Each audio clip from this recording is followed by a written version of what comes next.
श्रोतेहो नमस्कार. आजच्या प्रासंगिक या कार्यक्रमामध्ये मी गोपाल ठाकूर आपल्या सर्वांचं स्वागत करतो. एकूणच सध्या सर्वत्र महाराष्ट्रातल्या प्रत्येक घरातील प्रत्येक व्यक्तीला आणि वारकऱ्यांना आषाढी एकादशीचं आषाढीचं पंढरपूरचं वेध लागलेले असतात आणि ओढ लागलेली असते. ते आपल्या उरावरी असलेल्या कटेवरी हात ठेवलेल्या पांडुरंगाला भेटण्याची. हा आषाढीचा पालखी सोहळा कशा प्रकारचा आहे, वारी कशी आहे, आषाढीची वारी माऊलींच्या आळंदीपासून जगद्गुरू संत तुकाराम महाराजांच्या देहूपासून निघालेली वारी पंढरपूरला कशी येते, त्या वारीमधल्या वारकऱ्यांचे दिनचर्या कशी असते, ह्या सगळ्याच गोष्टींची सविस्तर माहिती सांगण्यासाठी आज आपल्या आकाशवाणी बीड केंद्राच्या स्टुडिओमध्ये हरिभक्तपरायण डॉक्टर विक्रम महाराज सारूक आलेले आहेत. महाराज रामकृष्ण हरी. रामकृष्ण हरी सर. महाराज, मला सुरुवातीला सांगा, वारी म्हणजे काय आणि वारीची ऐतिहासिक पार्श्वभूमी काय? सर्वप्रथम सर्व श्रोत्यांना, सर्व वारकऱ्यांना रामकृष्ण हरी. भागवत धर्म परंपरेचं असणारं आराध्य दैवत पंढरीश पांडुरंग परमात्मा, आणि या पांडुरंग परमात्म्याची प्रत्येक जीवाला, प्रत्येक भक्ताला भेटीची आस लागलेली असते आणि त्यांच्या भेटीसाठी जाणं आणि परत येणं, सामान्यतः येण्याला आणि जाण्याला वारी म्हणतात. परंतु एवढाच वारीचा अर्थ मर्यादित नाही आहे. तर सर्व वारकरी अत्यंत प्रेमभावाने पांडुरंग परमात्म्याच्या दर्शनासाठी जातात. पांडुरंग परमात्म्याचं दर्शन घेतात. दिंड्या, पताका, ध्वज, टाळ, मृदंग, विणा या सगळ्या सोबत घेऊन जाऊन पांडुरंग परमात्म्याचं दर्शन घेऊन येतात. तसं तर वारीचे दोन प्रकार आहेत. एक सगुण स्वरूपाची वारी जी आपल्याला दृश्य रूपाने दिसते, आणि दुसरी एक निर्गुण स्वरूपाची वारी आहे. ती आपल्याला दिसत नाही उघड्या डोळ्याने, पण अंतर्मनाने, ध्यानाने आपल्याला तिचा अनुभव घेता येतो. सामान्यतः भागवत धर्म परंपरेलाच पुढं जाऊन वारकरी संप्रदाय असं म्हणायला लागले. तेच की त्याच्यामधलं एक कर्म जे आहे ते वारी, पांडुरंग परमात्म्याच्या दर्शनासाठी जाणं, जीवानं शिवाच्या दर्शनासाठी जाणं, भक्ताने पांडुरंग परमात्म्याच्या दर्शनासाठी जाणं, वाटेमध्ये भजन, कीर्तन, प्रवचन असा दैनिक कार्यक्रम करणं, ही सामान्यतः वारी आहे. आणि हिला अनादी कालापासूनची परंपरा आहे. आता नेमकं वारी कधी सुरू झाली याच्याविषयी भाष्य करत असताना निश्चित आपल्याला सांगता येत नाही की या कालखंडापासून वारी सुरू झाली. परंतु भागवत परंपरेमध्ये सगळ्या संतांनी वारीमध्ये सहभाग घेतला. सगळे संत त्या ठिकाणी गेले आणि ही वारी अनादी कालापासून चालू आहे आणि पुढे देखील अनादी कालापर्यंत चालू राहणार. जोपर्यंत भागवत धर्म आहे, जोपर्यंत हे जग आहे, तोपर्यंत ही वारी चालतच राहणार. अच्छा महाराज, वारी कोणत्या संप्रदाय किंवा धर्मामध्ये आहे? खरं पाहिलं तर आपण सर्व वारकरी संप्रदाय असं म्हणतो, पण वारकरी संप्रदाय हा मूळ भागवत धर्म जो आहे की ज्ञानदेवी रचिला पाया आणि उभारले देवालया, म्हणजे ज्ञानदेवानी नाथ संप्रदाय, नामदेवाचा संप्रदाय आणि सगळे संतांचे संप्रदाय हे सगळे एकत्र आले आणि या महाराष्ट्रामध्ये पांडुरंग परमात्म्याच्या भक्तीसाठी भागवत धर्माची ध्वजा, भागवत धर्माची निर्मिती केली. आणि म्हणून भागवत धर्मातील एक महत्त्वाचं भक्ती साधन म्हणून आपण वारीकडे पाहतो आणि ती भागवत धर्माची वारी आहे. तसं तर सनातन कालापासून ही चालतच आलेली आहे आणि भागवत धर्म असं सगळे संत म्हणतात, पण तो एक सनातन संप्रदायाचाच भाग आहे. अच्छा महाराज, वारीचं स्वरूप काय सांगते ना आपल्याला? साधारणतः मी आपल्याला पूर्वी पण सांगितलं की एक सगुण स्वरूपाची वारी आहे आणि एक निर्गुण स्वरूपाची वारी आहे. आता सगुण स्वरूपाच्या वारीमध्ये तुळशी माळ गळा, गोपीचंदन टिळा आणि हृदयी कळवळा वैष्णवांच्या.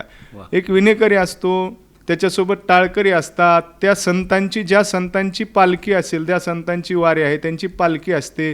त्या पालखीमध्ये त्यांच्या पादुका असतात आणि त्या पादुकाचं पूजन करून, विण्याची पूजा करून, नगर प्रदक्षिणा करून, ते आपलं जे आराध्य संत आहेत त्यांचं नमन करून, त्यांना भजन कीर्तनाच्या माध्यमातून प्रदक्षिणा करून, त्यांची पूजा करून ही वारीची सुरुवात होते.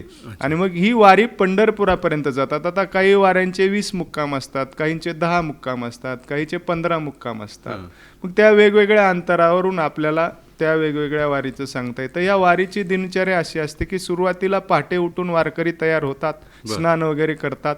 स्नान केल्यानंतर काकडा आरती होते. काकडा आरतीनं आल्यानंतर भोपाळ्याचे अभंग होतात, भोपाळ्याचे अभंग झाल्यानंतर गाथा भजन होतं, गाथा भजनानंतर वेगवेगळे अभंग, बाळ छंदाचे अभंग असतील, बाळ क्रीडेचे अभंग असतील, कृष्णलीलेचे अभंग असतील, विविध वाराचे अभंग असतील, पांडुरंग परमात्म्याचं वर्णन करणारे, भगवान श्रीकृष्णाचं वर्णन करणारे अभंग असतील आणि मग दुपारच्या सत्रामध्ये परत भारुडा होतात, गवळणी होतात आणि वेगवेगळे उपदेशात्मक जे अभंग आहेत त्यांच्या माध्यमातून सामाजिक परिवर्तन होतं, आत्मउन्नती होते आणि मोक्षाचा मार्ग आपल्यासाठी खुला होतो. मुख्यतः वारीमध्ये नामस्मरणावरती जास्त भर असतो किंवा भागवत धर्म परंपरेचा आणि वारकऱ्याचा आद्य नमस्कार किंवा आद्य मंत्रच रामकृष्ण हरी. राम आणि कृष्ण हरी म्हटल्याशिवाय आम्ही पुढंच जात नाहीत कुठल्याही कार्याची. मग ते कीर्तनाची सुरुवात असो, विण्याची सुरुवात असो, भजनाची सुरुवात असो, आम्ही रामकृष्ण हरीशिवाय सुरुवात होऊ शकत नाही. हे वारीचं प्रवासामधले स्वरूप असतं. त्या फक्त मी आध्यात्मिक वारीच्या स्वरूपातच आपल्याला सांगत आहे. महाराज, वारकऱ्यांचं आराध्य दैवत कोणतं? माऊली ज्ञानोबा यासारखे या जगामध्ये तत्ववेते कुणी श्रेष्ठ नाही. त्यांच्यासारखा ज्ञानी कुणी नाही, त्यांच्यासारखा तत्वज्ञता कुणी नाही, त्यांच्यासारखा साहित्यिक कुणी नाही, त्यांच्यासारखं भाषाप्रभू कुणी नाही. मग या माऊलींनी पांडुरंग परमात्म्याचं वर्णन केलंय. पंढरीचे पांडुरंग परमात्मा हे वारकऱ्यांचं आणि भागवत परंपरेचं आराध्य दैवत आहेत.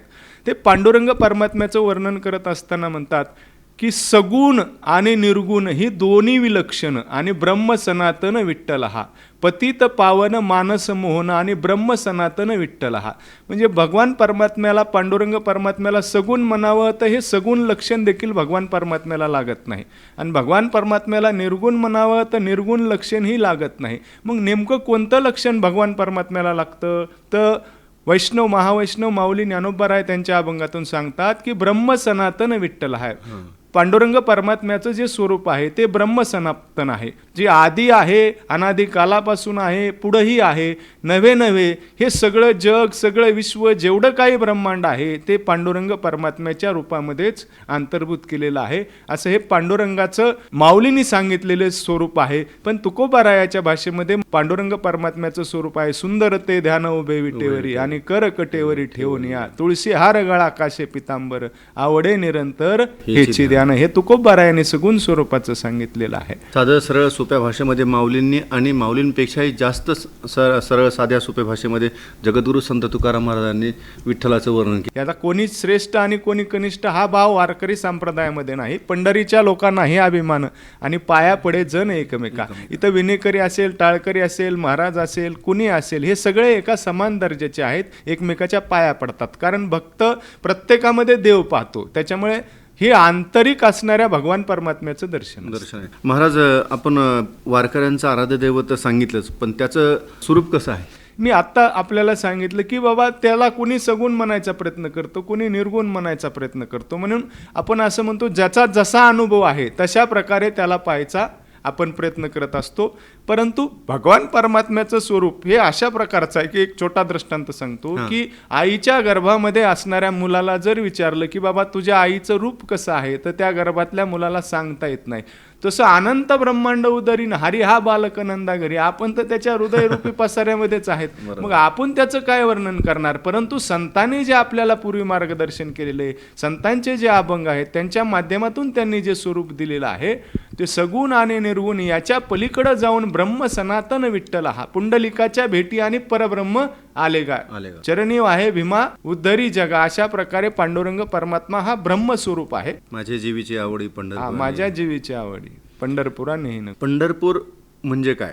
नामदेव महाराजांचा एक अभंग आहे की आधी रचिली पंढरी आणि मग वैकुंठ नगरी, जेव्हा नव्हती गोदा गंगा तेव्हा होती चंद्रभागा. म्हणजे हे नामदेवरायाच्या अभंगामध्ये असं वर्णन आलेलं आहे पंढरीचं की वैकुंठाच्या अगोदर पंढरी रचलेली आहे. आता हे आपल्याला कुठ प्रकारचा अभंग आहे तर आपल्याला लक्षात येत नाही की बाबा वैकुंठाच्या आधी कशी पंढरी असेल. वैकुंठ तर भगवान पांडुरंग परमात्म्याचं किंवा भगवंताचं आद्य ठिकाण आहे राहण्याचं, मग त्याच्या अगोदर कशी पंढरी असेल. तर ते तशाच काळाचं आहे की पंढरीची जी भूमी आहे ती अविनाशी आहे. नामा म्हणे आहे सुदर्शन वारी आणि मनोनी अविनाशी पंढरी. या पंढरीचा आपल्याला कधीही त्रिकालामध्ये भूत भविष्य वर्तमान 4 प्रलयामध्ये पंढरीचा नाश होत नाही. कारण पंढरी हे एक मूळ ठिकाण आहे, ते पांडुरंग परमात्म्याचं वास्तव्य. नगर आहे आणि ते वास्तव्याचं ठिकाण आहे. आता हे झालं मूळ पांडुरंग परमात्म्याचं. पण अशाही प्रकारचा एक अभंग आहे, काया ही पंढरी आत्मा हा विठ्ठल आणि नांदतो केवळ पांडुरंग.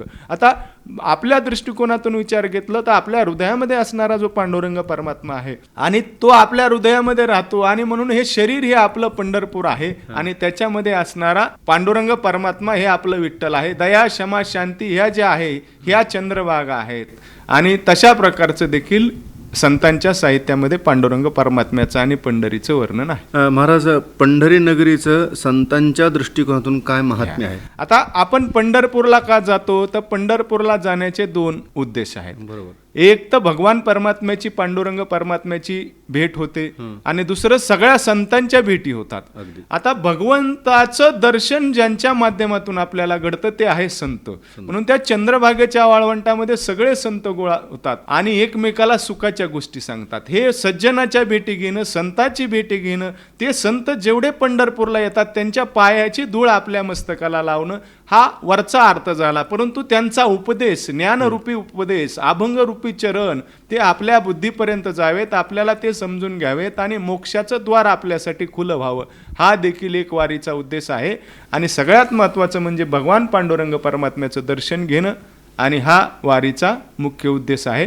आणि पंढरीचं महत्त्व सांगायचं झालं तर विठू पाटलाची नगरी आहे पंढरपूर.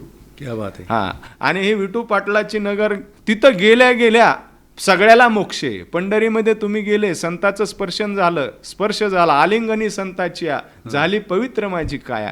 त्यांच्या नुसत्या स्पर्शाने आणि निर्गुण स्वरूपाने असंख्य भगवंत, असंख्य संत त्या ठिकाणी आलेले असतात. म्हणून त्यांच्या सहवास स्पर्शाने, त्यांच्या ज्ञानस्पर्शाने, त्यांच्या पदधुळीने आणि भगवान पांडुरंगाला एकदा पाहिलं की भगवान पांडुरंगाला पाहिल्यानंतर कैवल्याचं सुख प्रगट होतं आणि या जगतामध्ये करायचं काहीही शिल्लक राहत नाही त्या भगवंताची. आणि आपली दृष्टादृष्ट झाली की माऊलींच्या पसायदानातल्या ओवीसारखं दृष्टादृष्ट विजय होवावेची. आणि मग एकदा भगवान पांडुरंग आपला झाला आणि आपण त्याचे झालो, मग आपण आपले उरत नाहीत आणि मोक्षाची प्राप्ती आपल्याला प्राप्त झाल्याशिवाय राहत नाही. संप्रदायामध्ये मोक्षापेक्षाही भगवंताच्या संगतीला आणि संतांच्या संगतीला महत्त्व आहे. की मोक्षाची आम्हाला तेवढी चाड नाही, मोक्षाची आम्हा नाही चाड, किंवा साधूचा अंकिला हरिभक्त, किंवा मोक्षाच्या मार्गावरून आलेले आम्ही पुन्हा भगवंताच्या सेवेसाठी, की तुकाराम महाराज म्हणतात, तुका म्हणे गर्भवासी आणि सुखे घालावे आमाशी. का तर पांडुरंगा तुझी जन्मोजन्मी आम्हाला सेवा घडावी, आणि तुझी सेवा जर घडली नाही तर आमच्या जीवनामध्ये काही सार्थक नाही, हा त्याच्या मागचा हेतू आहे. पंढरीचे वारकरी आम्ही आहे, मोक्षाचे अधिकारी, याप्रमाणेच. महाराज, वारीसाठी कोणकोणत्या संतांच्या पालख्या येतात आणि त्या कोणकोणत्या ठिकाणाहून येतात? आता वारीमध्ये मी सांगितलं की बघा, भगवंत एक आणि भक्त अनेक. आता एवढ्या आपल्याला पालख्या आणि सोहळे तिथे येतात की आपल्याला त्याचं सांगता येत नाही की किती पालख्या आल्या असतील, कुठून कुठून आलेल्या असतील, हे सांगता येत नाही. पण मुख्यत्वे महाराष्ट्र, कर्नाटक, गुजरात आणि आता तर पाहिलं तर चांगल्या युरोपीय राष्ट्रामधून देखील आता पालख्या आधुनिक कालखंडामध्ये आपल्याकडे त्या पालख्या येण्याचं स्वरूप आहे. आता मुख्य पालख्यामध्ये आपण जे मुख्य संत आहेत भागवत परंपरेमध्ये वारकरी संप्रदायाने मान्य केलेले, त्याच्यामध्ये पहिली माऊली ज्ञानोबारायाची जी पालखी सोहळा आहे तो दिव्य पालखी सोहळा आहे. आणि हा पालखी सोहळा सरदार हैबत बाबा यांनी सुरू केलेला आहे. आणि म्हणून वारी पहिली माऊलींची वारी येते. जगद्गुरु तुकोबारायाची, मुक्ताबाईची पालखी आहे, नामदेवांची पालखी आहे, एकनाथ महाराजांची पालखी आहे. आपण असं म्हणू शकत नाही. गजानन बाबाची पालखी आहे, गहिनीनाथ गड जो की वारकरी संप्रदायाचं मुख्य ठिकाण आहे, आराध्य आहे. कारण आदिनाथ गुरु सकळ सिद्धांचा मच्छिंद्रतायाचा मुख्य शिष्य, मच्छिंद्राने बोध गोरक्ष शिकेला आणि गोरक्ष वळला गहिनी प्रती, गहिनी प्रसादे निवृत्ती दातार आणि ज्ञानदेवा सार चोजविले. मग गहिनीनाथ गडाची दिंडी आहे की एकल दिंडीमध्ये चालण्यामध्ये देखील ही अत्यंत मोठ्या प्रकारची दिंडी आहे. बऱ्याचशा विदर्भ असेल, खानदेश असेल, पश्चिम महाराष्ट्र असेल, कर्नाटक असेल, या अनेक प्रांतातून दिंड्या येतात. ह्या दिंड्या वेगवेगळ्या मार्गाने चालतात. ह्या दिंडीच्या सेवेकऱ्यात सगळं सेवा अत्यंत चांगल्या प्रकारे केली जाते. महाराज, पूर्वीच्या वारीचं स्वरूप आणि आत्ताच्या आधुनिक काळातील वारीचं स्वरूप यात काय फरक झाला? काय पूर्वी बदल झाला? नाही, निश्चितच थोड्याफार प्रकारामध्ये बदल झालेला आहे. पूर्वी काय होतं प्रवास करत असताना वारकऱ्याला एवढ्या सुखसोयी मिळत नसत, जेवणाची एवढी वगैरे सोय नसायची. मग वारकरी स्वतःचंच जेवण आपल्या बैलगाड्या जुंपून वगैरे त्यांच्या माध्यमातून घेऊन जायचे. परंतु आता वारीला जाणारा एकही वारकरी एकही सेकंद उपाशी राहत नाही, कारण त्याचं सगळं पालकत्व पांडुरंग परमात्म्यानं घेतलेलं असतं. निर्वाणी गोविंद राहतसे मागे पुढे आणि काहीच साकडे पडून येते. आता वारकऱ्याला भरपूर सुखसुविधा आहेत, टेम्पो असतात, ट्रक असतात, खाण्यापिण्याचं भरपूर हे असतं. पूर्वी भजन म्हणण्यासाठी, अभंग म्हणण्यासाठी पुढची सूचना मागं जायापर्यंत देण्यासाठी माईक साऊंड सिस्टीम देखील नसायचं. आता सगळ्या साऊंड सिस्टीम आहेत. चांगल्या राहण्याची सोय असते, चांगल्या प्रवासाची सोय असते. ग्लोबल असे काही पाश्चिमात्य देशातून वारकरी जे आलेले आहेत की हे बा काय चाललंय हे नेमकं हे पाहण्यासाठी, परंतु ते आता त्या वारीचेच सहभागी झालेले आहेत. म्हणून आता आपण पाहतो वेगवेगळं की डिजिटल वारी असेल, पर्यावरणाची वारी असेल, त्याच्यात आता त्याला स्वरूप दिलेलं वेगळं आहे. आरोग्याची वारी असेल, आता हे लावलेलं आहे. आधुनिक कालखंडामध्ये जाहिरातबाजी वगैरे हे त्या मोठ्या प्रमाणात केलं जातं. परंतु माऊलीच्या काळापासून हैबत बाबाने जो घालून दिलेला नियम आहे, तुकोबारायाच्या वंशजाने जो घालून दिलेला नियम आहे, त्या नियमामध्ये किंचित देखील बदल होत नाही.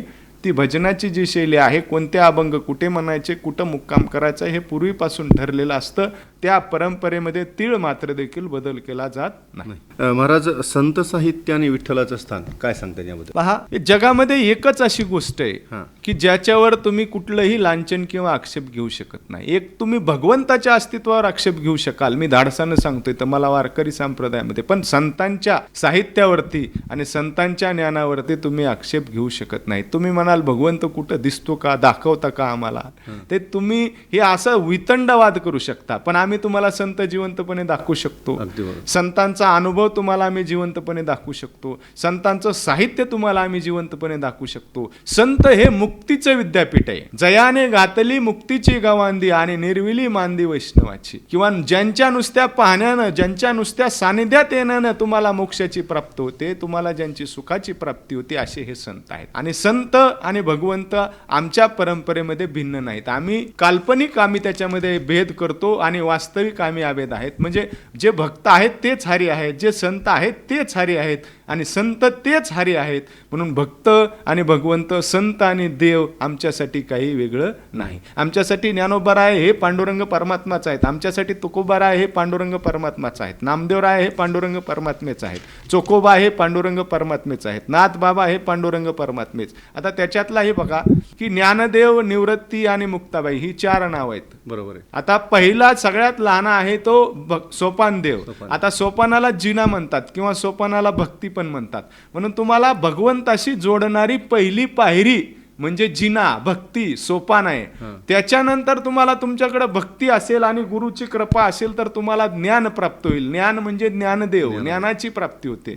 आणि या ज्ञानदेवाची प्राप्ती झाल्यानंतर तुमची अज्ञानाची निवृत्ती होते. म्हणजे निवृत्तीनाथ हे अज्ञानाची निवृत्ती करणार आहेत. आणि त्याच्यानंतर मुक्ताबाई आदिशक्ती, ती तुम्हाला मुक्ती लाभते. आणि म्हणून ज्ञानदेवराया देखील म्हणतात, ज्ञानदेव म्हणे निवृत्ती निर्गुण आणि दिदले संपूर्ण माझ्या हाती. हे माझे श्रीगुरु हे निवृत्तीच्या रूपानेच आहेत, निवृत्त स्वरूपाचे, ज्यांच्याकडे कुठलीही बंधन नाही. त्या या पारलौकिक भौतिक जगताच्या पार पलीकडचे आहेत आणि या भौतिक जगतातून पारलौकिक जगताचा प्रवास करून देणारे आहेत. म्हणून अशा प्रकारचे हे श्रीगुरु आहेत, अशा प्रकारचे हे संत आहेत. महाराज, ही जी वारी आहे या वारीची परंपरा खूप मोठी आहे, इतिहास पण खूप मोठा आहे आणि आत्ताच्या काळात सुद्धा वारीचं बदललेलं स्वरूप आपण सांगितलं. परंतु आपल्याला वारीमध्ये काही टोपी घातलेले वारकरी दिसतात, काही फेटे घातलेले वारकरी दिसतात. पण आपल्या तरुण युवकांनी सुद्धा वारीमध्ये सहभागी व्हावं, अधिकाधिक वारकरी संप्रदायामध्ये सहभागी होऊन सामील व्हावं आणि संत साहित्याचा अभ्यास करावा, याबद्दल काय सांगते? हे पहा, जगामध्ये एकमेव धर्म आहे भागवत धर्म, जो कधीही लाटीकाठीच्या जीवावरती चालत नाही. कोणाला बळजबरीनं इकडं कधीही बोलवलं जात नाही. त्याची भक्ती असेल मग तो कुठल्याही धर्मातला असेल, कुठल्याही परंपरेतला असेल, कुठल्याही संप्रदायातला असेल. आमच्या भागवत परंपरेमध्ये सर्व जातीचे, सर्व धर्माचे, सर्व परंपरेचे लोक आहेत.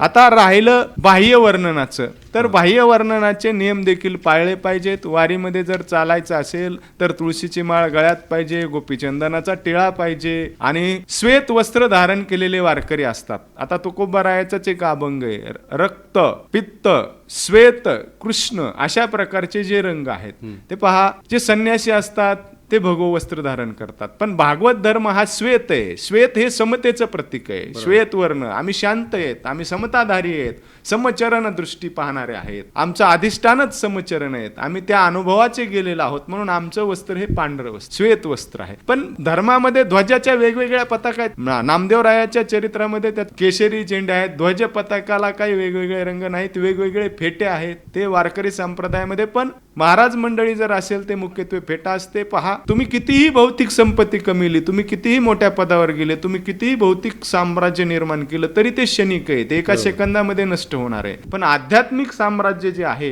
हे तुमच्या पुढचं कल्याण करणार आहे, समाधान मिळवून देणार आहे. म्हणून यारे यारे लहान थोर याती भलते नारी नर, करावा विचार न लगे चिंता कोणाशी, किंवा येते सकाळांशी आहे अधिकार आणि कलियुगी उद्धार हरीच्या नामे. आमच्याकडे स्त्री नाही, पुरुष नाही, लहान नाही, थोर नाही, अशा प्रकारचा कुठलाही भेद नाही. म्हणून वारकरी संप्रदायाच्या साहित्याची आणि संत चरित्राची तुम्हाला जर गोडी लागली तर ती आविट स्वरूपाची गोडी आहे, पुन्हा ते नाही.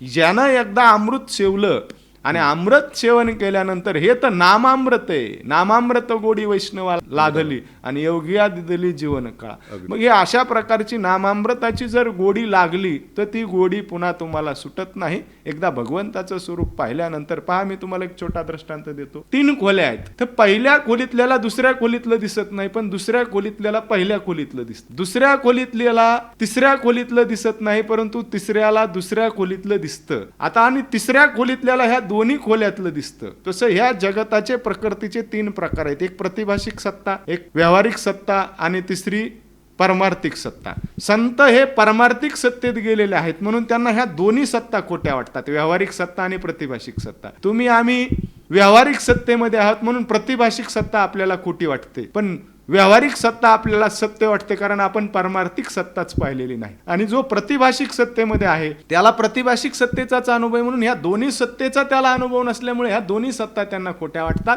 परंतु साधू संतांच्या दृष्टीनं न झाले जग, हे जग झालेलं नाही, हे परब्रह्म स्वरूपाचं आहे, हे आपला मायेच्या आधीन आत्मन असल्यामुळे आपल्याला अशा प्रकारचं वाटतं. महाराज, एकूणच पंढरपूरच्या पांडुरंगाकडे जर डोळे भरून जर पाहिलं, उरावरी जर बघितलं, तर तो एक अहिंसेचं प्रतीक आहे असं वाटतं. त्याच्या हातात कुठलंही शस्त्र नाहीये. मी आताच सांगितलं की पहा, आमची परंपराच अशा प्रकारची आहे, समतावादी की समतावादी आहे. आमचा पांडुरंगच, साक्षात पांडुरंगच आमचा समचरण दृष्टी विठेवरी साजेरी आणि तेथे माझी हरिवृत्ती राहो, अशा प्रकारचं आमचं समचरण आहे. बघा, समचरण, सम म्हणजे सारखं आणि आचरण म्हणजे वर्तन ज्याचं सारखं आहे त्याला समचरण म्हणायचं.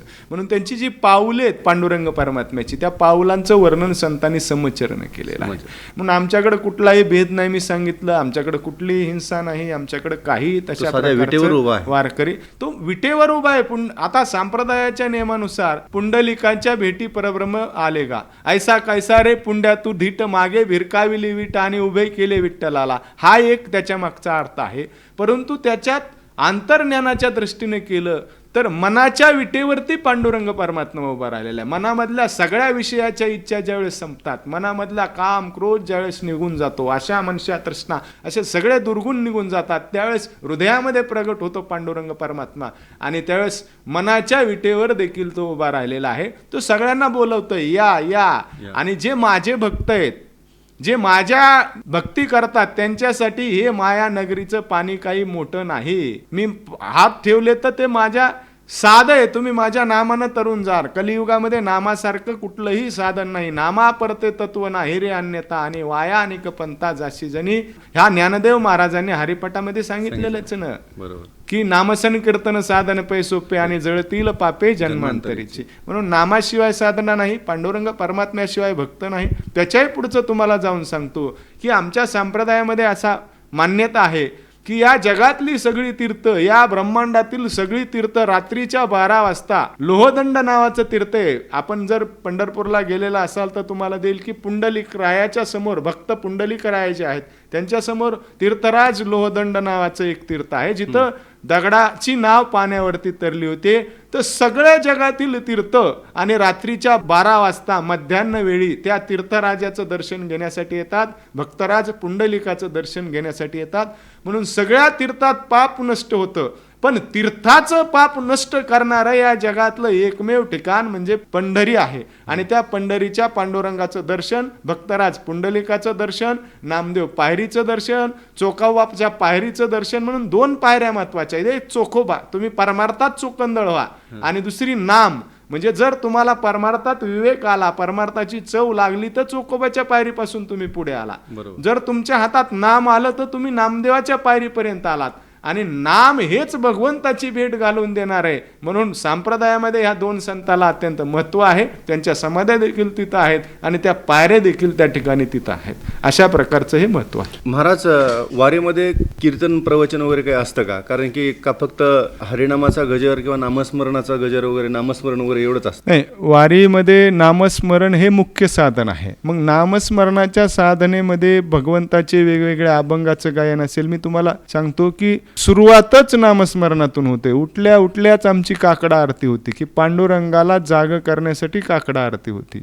उठा उठा साधू संत, साधा आपुले हित, जाईल हा नरदेह मग कैसा भगवंत, उठो नि वेगेशी चला जाऊ रावळाशी, आणि जळतील पातकाच्या राशी काकडा आरती देखलिया. ती काकडा आरतीनं सुरुवात होते. काकडा आरती झाल्यानंतर भोपाळ्याच्या अभंग होतात, विरहिण्या होतात, त्याच्यानंतर गाथा भजन होतं. गाथा भजनानंतर दुपारी तुकोबरायाचे अभंग असतील, वेगवेगळ्या संतांचे अभंग असतील, वेगवेगळ्या प्रकारच्या अभंगाचं गायन होतं. दुपारी 3 ते 4 वाजता थोडासा विसावा असतो, त्या ठिकाणी प्रवचन होतं. भागवतावर प्रवचन होतं, ज्ञानेश्वरीवर प्रवचन होतं, गाथ्यावर प्रवचन होतं, पण मुख्य प्रवचन हे ज्ञानेश्वरीवर होतं. आणि संध्याकाळी इतर कीर्तनासारखं कीर्तन जरी असलं तरी त्याचा कालावधी मात्र कमी असतो, कारण प्रवासानं थोडे वारकरी हे असतात, सकाळी उठायचंच असतं, म्हणून वाटचालीचं कीर्तन आपण त्याला म्हणतो. ते 1 ते 1.5 तास वारीचं महात्म्य सांगणारे, पंढरपूरच्या वारीचं महत्व सांगणारे, वारीचं वर्णन करणारे जे मुख्यत्व अभंग आहेत. किंवा मग एखाद्या प्रासंगिक ठिकाणी, आता ज्ञानदेवांची पालखी सासवडला येते आणि तिथं त्यांच्या बंधूची भेट होते, मग त्या प्रसंगावर काही अभंग असतील, त्याच्यावरती काही चिंतन असेल तर त्याच्यावरती वर्णन केलं जातं. पण मुख्यतः कीर्तन, प्रवचन, नामस्मरण ह्या 3 साधना या ठिकाणी होतात. आणि वाटचालीची कीर्तनं कमी कालावधीमध्ये 1-1.5 तासाची कीर्तनं असतात. महाराज, वारीचं आणि एकूणच सोहळ्याचं दिवे घाटातलं वर्णन खूप विलोभनीय नाही. मी तर सांगितलं तुम्हाला की तुम्ही वारी पाहण्यासारखं जगातलं सुख नाहीये. स्वप्न आले स्वप्ना भेटी, आणि आषाढीच्या वारीसाठी माझ्या अंतरीचा ठाव, आणि पांडुरंगा ज्ञानदेव. हे पांडुरंग परमात्म्यासाठी त्याचं वर्णनच आपण नाही सांगू शकत. मी तर अशा प्रकारचं म्हणतो की वारकरी संप्रदायामध्ये मान्यता आहे की पांडुरंग परमात्म्यानं साक्षात हैबत बाबांना स्वप्नामध्ये जाऊन दृष्टांत दिला की बाबा, हैबत बाबा, मला माऊलींच्या भेटीची खूप आस आहे, तर तुम्ही माऊलीच्या पादुका घेऊन माझ्याकडं माऊलीच्या पादुका आणा. मग त्या निमित्तानं सगळ्या संतांच्या आणि माझ्या भेटी होतील. म्हणून माऊलींना घेऊन सुरुवातीला शितोळे सरदार असतील त्यांच्या मदतीनं, शिंदे सरकार असतील त्यांच्या मदतीनं, हैबत बाबा हे स्वतः सरदार होते, त्यांनी ती वारी सुरू केलेली आहे. आणि त्याचं आता एवढं जागतिक स्वरूपाचं स्वरूप त्याला प्राप्त झालेलं आहे की मला नाही वाटत की कुठल्या देशातून किंवा कुठून एखादा माणूस, कमीत कमी एक तरी माणूस वेगवेगळ्या खंडातून या वारीसाठी येतो म्हणजे येतो. आणि हे असं विलोभनीय अशा प्रकारचं स्वरूप वारीचं आहे. महाराज, एकूणच वारकरी म्हटलं की सर्व समाजातल्या, सर्व धर्मातल्या आणि एकूणच जिल्ह्यातल्या, सगळ्याच जिल्ह्यातल्या संबंध महाराष्ट्रातल्या पालखी सोहळा, वारी ही आषाढीच्या निमित्तानं पंढरीला जाते. तर आपल्या बीड जिल्ह्याच्या दृष्टिकोनातून बीडच्या वारीची परंपरा कशी आहे? तर पहा, संप्रदायामध्ये संप्रदायाचा गड म्हणून आपल्या बीड जिल्ह्याला चांगलं मत. मग आधुनिक कालखंडामध्ये श्री गुरु बंकट स्वामी महाराजांनी भागवत धर्माचा, वारकरी संप्रदायाचा प्रसार आणि प्रचार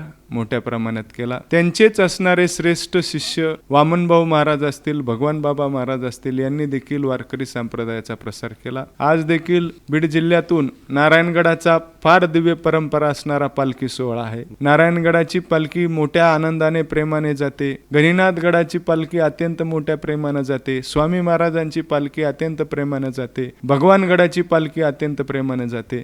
त्याचबरोबर बीड मधून जेवढ्या दिंड्या आणि जेवढे वारकरी जात असतील, मला नाही वाटत महाराष्ट्राच्या कोणत्याही जिल्ह्यातून तेवढे जात असतील. मग एकनाथ महाराज आहेत आमचे, त्याच्यानंतर पुन्हा मुक्ताबाईची पालखी देखील आपल्या बीड जिल्ह्यामधूनच जाते. आहे. गजानन बाबाची दिंडी देखील आपल्या तिथूनच जाते. शिवाय म्हणून ज्ञानेश्वर महाराजांच्या आजोबांचे समाधी हा आपल्या गोविंद पंतांची देखील आपल्याकडे आहे आणि त्यांची पण आम्ही त्या महाराजांच्या मदतीनं, साखरे महाराजांच्या मदतीनं आणि स्थानिक आमचे जे महाराज आहेत त्यांच्या मदतीनं गोविंद पंतांची देखील पालखी आपल्या बीड नगरीतून जाते. आणि सगळे वारकरी आल्यानो संसारा जारे पंढरपुरा, हे आल्याला संसारात आल्यानंतर पंढरपूरला गेल्याशिवाय भागतच नाही. आणि मागील परिहार पुढे नाही सीन, आणि झाली या दर्शन एक वेळा, वाट पाहे उभा भेटीची आवडी, आणि कृपाळू तातडी होतावीळ. असा पांडुरंग परमात्मा आहे. सगळ्यांना विनंती करून सांगतोय की आल्यानो संसारा, संत सांगतात आल्यानो संसारा जारे पंढरपुरा, आणि दिनाचा सोयरा पांडुरंग. म्हणून पंढरीला तुम्ही गेलं पाहिजे. माऊली देखील म्हणतात माझ्या जीवीची आवडी आणि पंढरपुरा नेन गुडी, अवघाचे संसार सुखाचा करीन आनंदे भरीन तिन्ही लोका. पंढरीला गेल्याशिवाय, पांडुरंग परमात्म्याची भेट घेतल्याशिवाय मानवी जीवनाचं कल्याण नाही, मानवी जीवनामध्ये सार्थकता येत नाही, मानवी जीवनामध्ये स्थैर्य नाही. पहा, बीड जिल्ह्यामध्ये घराघरामध्ये वारी आहे. बरोबर आहे. आणि ती त्यांच्या पूर्वजापासून चालत आलेली असंख्य वारकरी आहेत. ते आता त्यांना दिंडीत जरी नाही जाता आलं तर किमान पांडुरंगाच्या दर्शनासाठी ते वाहतुकीच्या माध्यमातून, बस असेल, स्वतःचं वाहन असेल किंवा कोणतं साधन असेल, तो मिळेल त्या वाहनानं जातात. आणि महाराष्ट्र शासनाच्याही वतीने फार मोठ्या प्रमाणाची सोय त्यांना असते, एसटी महामंडळाच्या वतीनं, अगदी. आणि सगळ्या सुविधा आहेत. म्हणून बीड जिल्ह्याला फार दिव्य परंपरा आहे. महाराज धन्यवाद. आज आपण एकूणच वारीचा इतिहास, वारीची परंपरा, वारीच्या संदर्भातलं सगळं स्वरूप आणि पंढरीच्या पांडुरंगाचं स्वरूप सविस्तर पद्धतीने सांगितलं. त्याबद्दल आकाशवाणी बीड केंद्रातर्फे आणि वारकऱ्यांतर्फे मी आपले आभार मानतो. धन्यवाद. रामकृष्ण हरी. रामकृष्ण.